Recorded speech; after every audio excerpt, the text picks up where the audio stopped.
Alright mates, how's it going? In today's video, chapter 17 of Shadows Rising by Madeline Rue. My new PC has arrived and it's glorious. We're talking Ryzen 5 5600X. We're talking RTX 3070. We're talking 32GB of RAM. It's possibly the most expensive thing I've ever bought myself, and I'm probably going to end up homeless as a result. But let's go!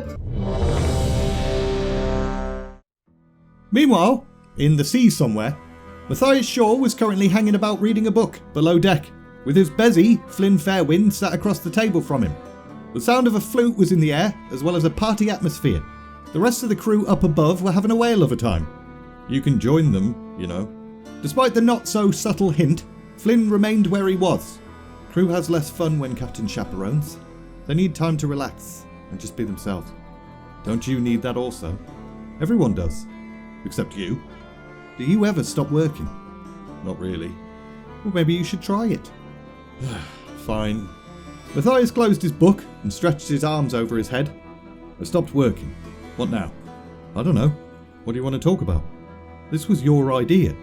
Over the course of the journey to Zandalar, Matthias had attempted to keep himself to himself in the captain's quarters, but Flynn had often joined him, ever inebriated. At first, the constant company had kinda annoyed the spy master, but gradually, as he was prone to do, he built a profile of the strange and fascinating Flynn Fairwind. There was something about this man that was bloody intriguing. My mother was a thief, you know. I did not know. She was. Always insisted she was a barmaid, but one night I hid under the bed and waited for her. She must have thought I was out back playing, but no, I was watching. She went to a loose brick by the hearth and pried it up, and stuffed a few necklaces and brooches in there. Did she catch you? No. I waited till she went back out looking for me and popped up, crawled out the window, scrambled round a bush to make it seem like I'd been out there all along. For a while I was, I don't know, angry or sad. I wanted her to trust me. But then I realised any mother willing to do that for her son, risk her life and her liberty, must be full of love. Flynn grabbed his bottle and started to chug. So, where is she now? Your mother? She's dead. Hanged for being a thief. I think that was the day I stopped being a stupid little boy. I made myself go and watch. I remember the sound, most of all. Everyone but me seemed to know it was coming. There was a breath in, everyone all together, and then a crunch. I thought I'd hear her scream or cry out for me, but no, that was it. No little boy should know that sound.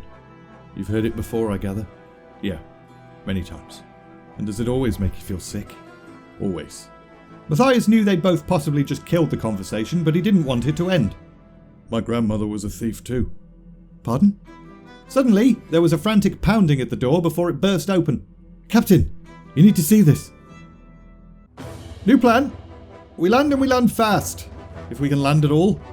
Another unnatural storm had risen. The rain poured whilst the wind tore at the Bold Arva's sail viciously.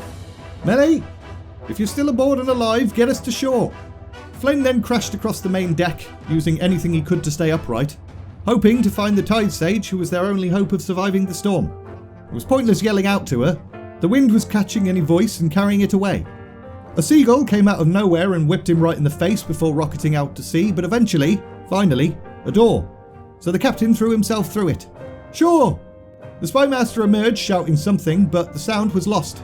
They were basically standing nose to nose, but it was bloody impossible to make out a single word. What? I can't... What are you saying? The wind then changed direction, leaving a brief swirling vortex of quiet. Land! Flynn then felt his ship lurch and make a sound no captain ever wishes to hear. An ear-rending crunch. Land. Yeah, we noticed. As the captain crawled slowly to his feet, a little bit wobbly, the storm moved off as quickly as it had come on, and Melly stumbled down towards them, dazed and wide-eyed. Melly, you're fired. Wait, now we still need a way off this damn island. Alright, you're back on the crew. For now. That storm was chasing us specifically.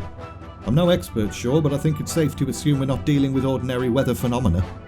If we don't find a way to stop whatever magic is causing this, we'll be stuck here forever. That won't happen. Let's get to shore. Find a secluded spot to make camp. What about the footholds you lot put down here? Fort Victory or whatever? Abandoned. Once the armistice was signed, we ceded control of those encampments. Any sign of us here will be taken as an act of aggression. Oh, brilliant.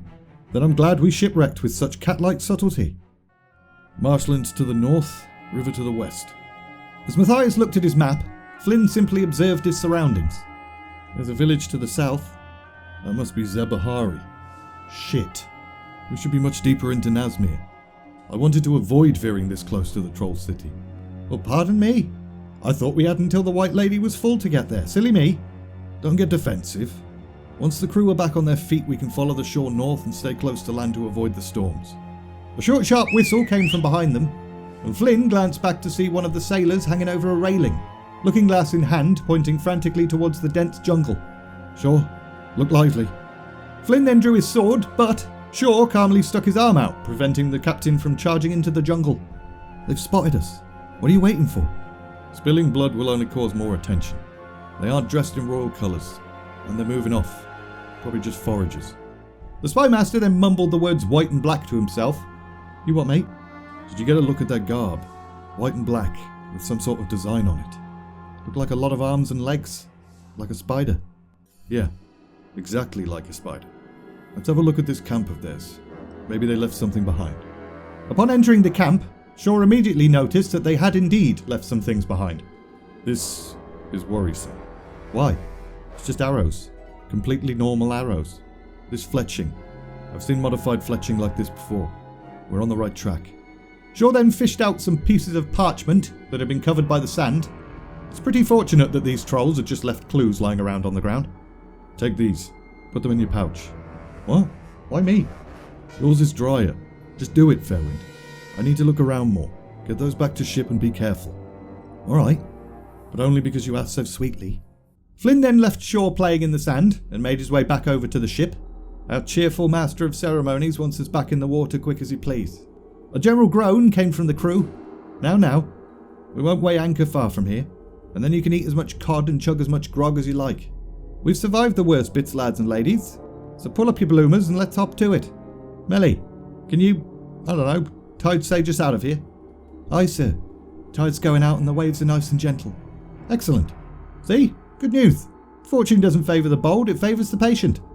Now finally, Flynn could try and grab some much needed shut-eye, considering he hadn't slept for several days. Captain, in the trees! How bold. Naylor immediately tried to yell a warning towards Matthias, but 'twas too late. The man appeared to be facing impossible odds.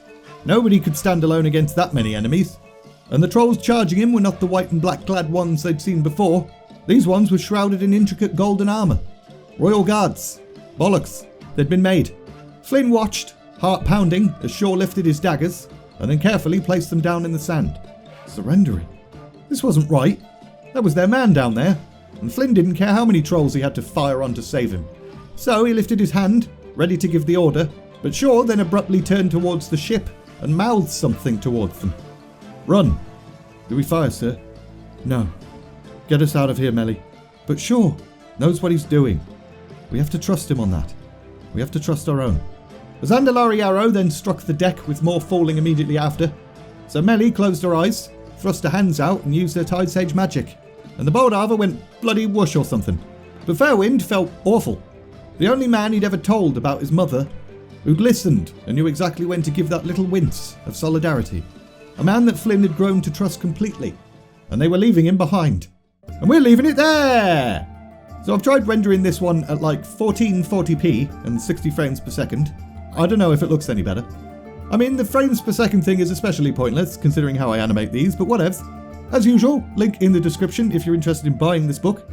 Also, there's links to my Discord server and my Patreon page too. If you enjoyed this video, like, subscribe, all of that bollocks. And all that's left to say is, thanks for watching, and see ya!